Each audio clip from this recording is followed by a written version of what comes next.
तो नमस्कार, जय हिंद दोस्तों। जीके लर्निंग पॉइंट में आप लोगों का स्वागत है। यदि आप भी SSC, pre BEd, pre DEd, railway या अन्य एग्जाम की तैयारी कर रहे हैं तो यह वीडियो आपके लिए बहुत ही इंपॉर्टेंट होने वाला है। उससे पहले चैनल को सब्सक्राइब कर दीजिए क्योंकि यहाँ हर एक टॉपिक को ट्रिक के साथ पढ़ाया जाता है। तो चलिए फिर क्वेश्चन की ओर। क्वेश्चन को हम पढ़ेंगे दोस्तों। तो यहाँ पर प्लस का अर्थ माइनस है, गुणा का अर्थ भाग है, भाग का मतलब प्लस है और वहीं माइनस का मतलब गुणा है। तो निम्न का मान ज्ञात कीजिए, मतलब इस अंकों को हम सॉल्व करेंगे और उसके बाद जो भी आंसर आएगा उसे हम लेंगे। तो सबसे पहले मैं इन अंकों को लिख देता हूं। जैसा कि आप देख पा रहे हैं दोस्तों, अंकों को मैंने तो लिख दिया है। अब यहां पर जो बोला गया है उसको हम लिखेंगे।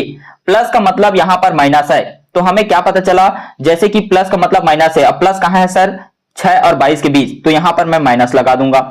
आगे बोला है गुणा का मतलब भाग है। गुणा कहां है सर? 400 और 5 के बीच गुणा है, तो यहां पर क्या लग जाएगा? भाग लग जाएगा। ये बात भी हमें समझ आ गया। उसके बाद बोला गया है कि भाग का मतलब प्लस है, तो भाग कहां है सर? 22 और 75 के बीच भाग है और भाग का मतलब क्या है? प्लस, तो यहां पर आपको प्लस लेना पड़ेगा। ये बात भी हमें समझ आ गया। आगे आप लोगों को देखने को मिलेगा कि माइनस का मतलब गुणा है, तो माइनस किनके बीच है? 5 और 6, तो माइनस का मतलब हमें क्या लगाना पड़ेगा? गुणा। अब इसी क्वेश्चन को हमें सॉल्व करना है दोस्तों। तो आपको पता है इस तरह के क्वेश्चन को सॉल्व करने के लिए हमें बोर्ड मार्क्स की आवश्यकता होती है। मतलब सबसे पहले हम भाग को सॉल्व करेंगे। तो 5 एकम 5 और 5 अट्ठे 40 हो गया और 5 शून्य शून्य। तो इस तरह यहां पर 80 गुणा 6 माइनस 22 प्लस 75 आएगा। आगे इस क्वेश्चन को हम सॉल्व करेंगे दोस्तों। तो यहां पर 6 और 80 का गुणा करना पड़ेगा, तो 6 शून्य शून्य और उसके बाद देखेंगे तो 6 अट्ठे कितना होगा सर? 48, तो यहां पर 480 आएगा। उसके बाद आप देखेंगे यहां जो प्लस 75 है, तो यहां पर प्लस 75 को मैं ले आता हूं क्योंकि ये प्लस में है, माइनस वाले को मैं पीछे कर देता हूं। अब इन दोनों अंकों को जोड़ दीजिए, तो इन दोनों अंकों को जोड़ेंगे तो हमें मिलेगा सर 555। कितना मिलेगा? 555। अब आगे आप देखेंगे कि इसमें माइनस 22 करना है, मतलब घटाना है। जब हम घटाएंगे तो हमें क्या मिलेगा सर? 533 मिलेगा। कितना मिलेगा? 533। इस तरह ऑप्शन सी इज राइट हो जाएगा दोस्तों। Option C is right. Reasoning के हर एक क्वेश्चन को हम ट्रिक से पढ़ने वाले हैं और यहां से क्वेश्चन 100% आएंगे दोस्तों, इसकी गारंटी हमारी चैनल की ओर से है। तो बिल्कुल चैनल को सब्सक्राइब कर दीजिएगा। अगर क्वेश्चन नहीं आता है तो चैनल को बिल्कुल अनसब्सक्राइब कर सकते हैं। आगे हम बात करेंगे क्वेश्चन नंबर 2, जहां पर आपको कुल वर्गों की संख्या बताना है दिए हुए रेखा चित्र के अनुसार। तो सबसे पहले इस क्वेश्चन को जूम कर देते हैं ताकि हम वर्गों की संख्या को काउंट कर सकें। तो जैसा कि आप देख रहे हैं दोस्तों, वर्गों की संख्या बोला है तो एक वर्ग यहां पर बनेगा, जैसे आपको दिख रहा है। तो यहां पर एक वर्ग लिख देता हूं। इसी तरह से यहां भी एक बनेगा, यहां भी एक बनेगा, यहां भी नीचे में एक बनेगा। तो इस तरह से आप देख पा रहे हैं कि सभी जगह छोटा छोटा वर्ग अभी फिलहाल बन ही रहा है। और जैसे ही आप नीचे आएंगे तो नीचे में भी आपको कुल 4 वर्ग दिखने वाले हैं। एक यहां, एक यहां, एक यहां, एक यहां। और इन सबको मैं बॉक्स बना देता हूं ताकि आपको आसान से समझ आ जाए। अब इसके बाद हम टोटल देख लेते हैं कि कितना वर्ग बना है। तो यहां पर 1 2 3 4 5 6 7 8 9 10, हमें 10 मिला। तो 10 को मैं कहीं पर नोट कर लेता हूं। आगे आप देखेंगे दोस्तों कि यहां पर एक वर्ग मिल रहा है जिसको मैं ग्रीन कलर से चिन्हित कर रहा हूं। यह पूरा का पूरा बड़ा वर्ग है, तो इस कारण यहां पर मैं एक ले लेता हूं। इसी तरह आप देखेंगे नीचे में भी इसी तरह के एक वर्ग मिल रहा है सर, बिल्कुल, जिसको मैं रेड कलर से चिन्हित कर रहा हूं। इसको भी मैं एक लिख लेता हूं। और आप और देखेंगे कि यहां पर भी इसी तरह के वर्ग देखने को मिलेगा जिसे मैं बैंगनी कलर से चिन्हित कर रहा हूं। तो यह भी एक वर्ग हो गया। अब आप देखेंगे बीचों बीच फिर एक वर्ग देखने को मिलेगा यहां से यहां तक, तो इसको भी मैं एक करके लिख लेता हूं। अब सबको काउंट करते हैं, 10 11 12 13 14। तो इस तरह इसमें 14 वर्गों की संख्या होगी। अब देखते हैं ऑप्शन में कहां पर 14 दिया गया है। इस तरह आप देख सकते हैं दोस्तों, ऑप्शन डी में 14 दिया है, तो ऑप्शन डी इज राइट हो जाएगा। तो आगे हम क्वेश्चन नंबर 3 की ओर बात करेंगे, जहां पर आप लोगों को कैलेंडर से संबंधित क्वेश्चन पूछा गया है। यदि वर्ष 1999 में 1 जनवरी को मंगलवार है तो 1 जनवरी 2000 को कौन सा दिन होगा? अब कहने का मतलब है 1 जनवरी मतलब कि 1 तारीख को बात हो रहा है। कब सर?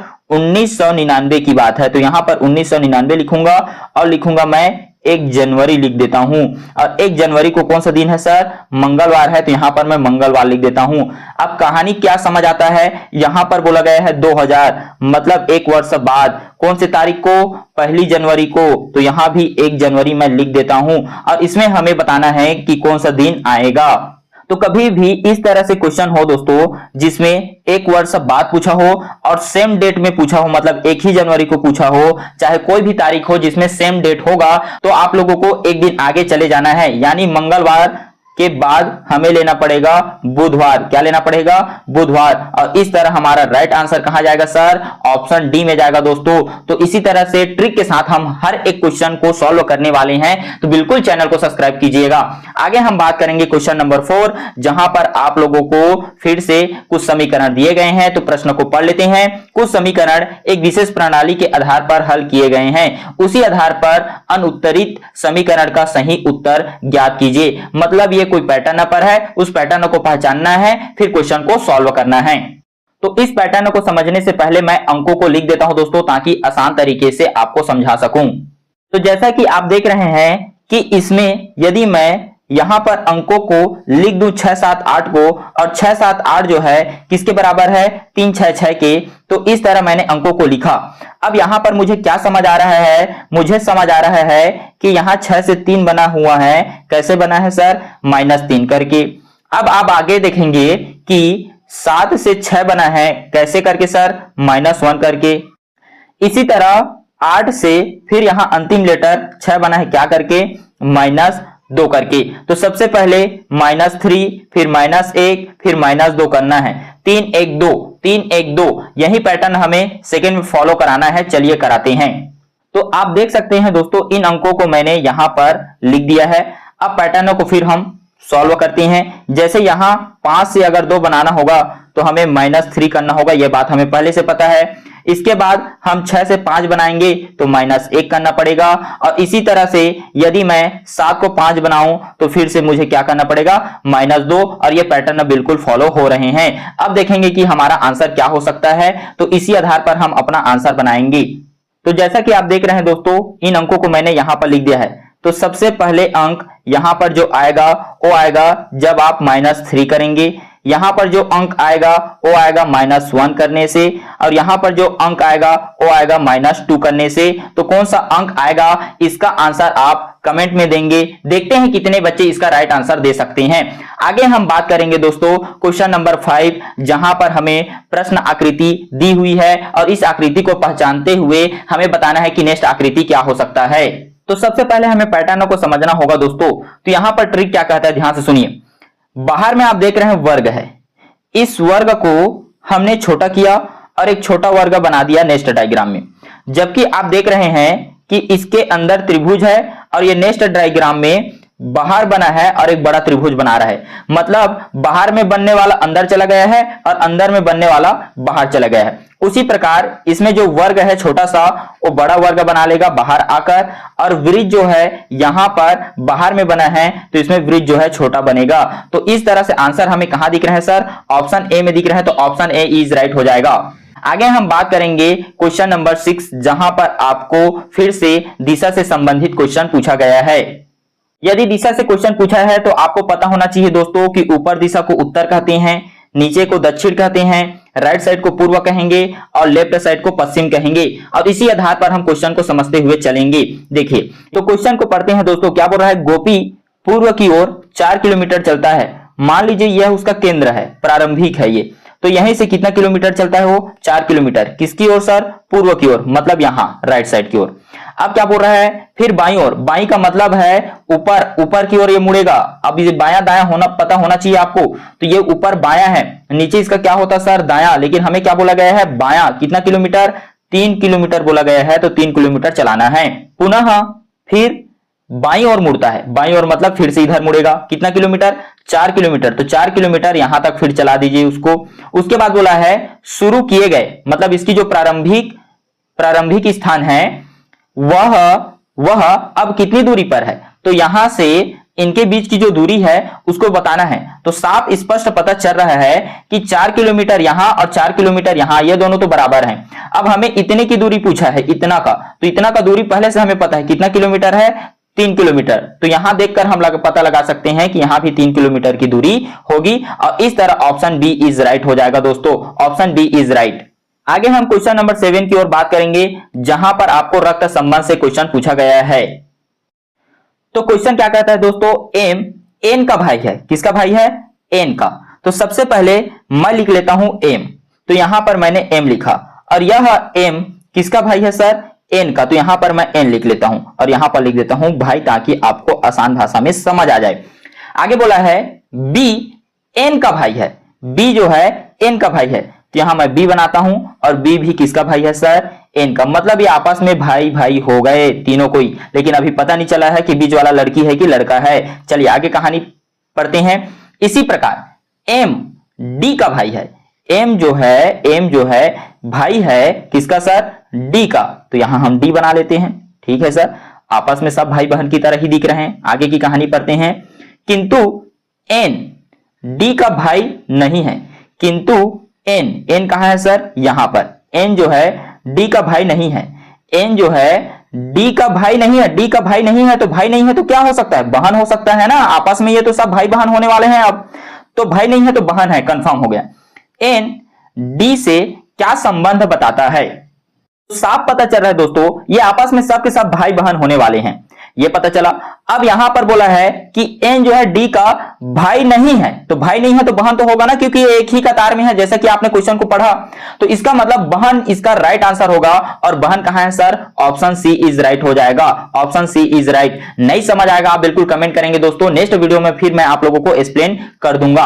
आगे हम बात करेंगे क्वेश्चन नंबर 8, जहां पर आपको पासा से संबंधित क्वेश्चन पूछा गया है। क्वेश्चन क्या कहता है, चलिए पढ़ते हैं। पासे के तीन बिंदु वाले फलक के विपरीत कितने बिंदु होंगे। चलिए पासा को कंपेयर करते हैं। तो सबसे पहले हमें क्या पूछा गया है, तीन बिंदु पूछा है। अब हमें देखना है कि ये तीन बिंदु कहां है। यह है सर फर्स्ट पासा में, तो फर्स्ट पासा को हम उठा लेंगे। अब मुझे बताइए कि इस पासे के अनुसार, मतलब फर्स्ट पासा के अनुसार, यहां पर कोई बिंदु जो है मैच कर रहा है कि नहीं कर रहा है। जैसे 4 बिल्कुल सर सेकंड पासा में कर रहा है, लेकिन यहां पर तीन बिंदु ऑलरेडी दिया गया है, तो इस पासे को नहीं लेंगे, ध्यान से सुनिएगा। उसके बाद 4 जो है और कहीं पर है, बिल्कुल सर यहां पर है, तो हम इसमें उठा लेंगे। अब चेक करेंगे क्या इसमें तीन बिंदु वाला कोई बिंदु है क्या, बिल्कुल नहीं है सर, तो इसी पासा से हम कंपेयर करेंगे और इसे हम पासा नंबर 3 दे देते हैं। अब मुझे देखना यह है कि पासा नंबर फर्स्ट लिखा आपने, पासा नंबर 3 लिखा आपने। अब आपको देखना है कि इन दोनों पासा में क्या कंपेयर किया जाए कि दोनों कॉमन होगा। जैसे यहां पर 4 बिंदु कॉमन है, तो 4 यहां पर लिख लेता हूं, 4 यहां पर लिख लेता हूं, क्योंकि दोनों पासा में 4 कॉमन है। आप देखेंगे कि यहां भी 6 भी कॉमन दिख रहा है, 6 यहां पर और 6 यहां पर, तो 6 यहां भी और 6 यहां भी। अब आप देखेंगे कि 3 और 5 बस डिफरेंट दिख रहे हैं, तो फर्स्ट पासा में 3 है तो मैं 3 को लिख लेता हूं, और थर्ड पासा में क्या है सर, 5 है तो 5 लिख लेता हूं। अब क्या बोला गया है, 3 के विपरीत पूछा गया है, तो 3 के विपरीत कितना बिंदु आने वाला है, 5 बिंदु आने वाला है, और इस तरह ऑप्शन सी इज राइट हो जाएगा दोस्तों, ऑप्शन सी इज राइट हो जाएगा। और इसी तरह के ट्रिक के साथ हर एक वीडियो में रीजनिंग को पढ़ाया जाता है, सीडीपी को पढ़ाया जाता है दोस्तों। आप हर एक वीडियो को देखिए और चैनल को सब्सक्राइब कर लीजिए, क्योंकि यहां से क्वेश्चन बनेंगे ही बनेंगे। आगे हम बात करेंगे क्वेश्चन नंबर 9, जहां पर पूछा है लुप्त संख्या ज्ञात कीजिए। तो सबसे पहले हमें पैटर्न को समझना होगा और फिर क्वेश्चन को सॉल्व करना होगा। तो जैसा कि मैं पैटर्न को समझ पा रहा हूं दोस्तों, यहां पर देखिए, यदि क्वेश्चन 4 है, 3 है, 3 है, 2 है और बीच में 72 है, तो ये आया कैसे। देखिए सबसे पहले अगर मैं बात करूं तो यहां से मैं 3 को लेता हूं, इसका गुणा 3 से करता हूं, फिर उसके बाद 2 से करूंगा गुणा, उसके बाद 4, मतलब इनको आपस में गुणा करना है। तो 3 तिया 9 और 9 दूनी 18 और 18 चौक 72। तो इस तरह से चारों अंकों को आपस में गुणा करने से 72 मिल रहा है। तो इसी पैटर्न को हम नेक्स्ट डायग्राम में फॉलो कराते हैं। क्या ऐसा हो रहा है, चलिए देखते हैं। आपस में चारों अंकों को हमें करना है गुणा। मान लीजिए मैं 10 का गुणा 9 से पहले कर देता हूं, इस तरह से। ओके सर, तो कितना मिला, 90 मिला। 90 का गुणा मान लीजिए मैं 2 से कर रहा हूं, तो कितना मिला सर, 180 मिला। और इसका गुणा मैं 4 से कर रहा हूं, तो कितना मिलेगा सर, 18 चौक 72 और 1 0 720 आ गया। चारों अंकों का गुणा करना है दोस्तों आपस में, आगे पीछे आप कर सकते हैं, कोई दिक्कत नहीं। अब यहां पर थर्ड डायग्राम को हम देखते हैं। मान लीजिए यहां पर 6 और 1 है, तो 6 और 1 का गुणा करेंगे तो 6 ही आएगा। उसके बाद 6 का गुणा मान लीजिए मैं 6 से कर रहा हूं, तो 6 छक्के 36 आएगा। और उसके बाद आप 20 से गुणा करेंगे, तो यहां पर आप देख सकते हैं दोस्तों, 36 दूनी कितना होगा सर, 72 होगा। तो यहां पर 72 और यहां पर 0। इस तरह हमारा राइट आंसर कौन सा हो जाएगा सर, ऑप्शन बी 720 राइट हो जाएगा।